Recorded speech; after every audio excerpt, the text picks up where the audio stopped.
Uy, Boss P, Englishin ko, Tagalogin mo ah. Sige, Nano G! May liligawan kasi ako eh. Ayos yan! Tara! Huwag mo ako papaya ah. Siyempre naman! Let's go! When I first saw you, I love you. Nung una kitang makita, bigla ako natae. All goods in the hood, Facebook is my hood. Sa Facebook ka lang maganda, sa personal hindi. Your face is like a fireworks, your face is like on TikTok. Meron ka bang putok na parang umuusok? Your hair, I have a pet shop, I want, I love you too. Puro kuto yung buhok, hininga mo amoy bulok. I have a trusted issue, educate and elevate.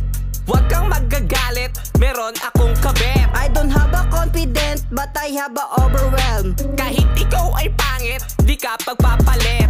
Now calling you a baby, baby I miss you. May anak ako sa una, pati sa pangalawa. I'm broken family, but you only in the one. Nakabuntis ako ng iba, at ako yung ama. Wow! Woo! I got you, man! Thanks, Boss P, you're a good translator.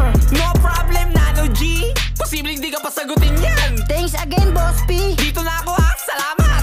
Good game! Teka, marunong ako mag-Tagalog pero konti lang eh. Nakabuntis ako ng iba. Hoy! Loko-loko ka talaga eh, no?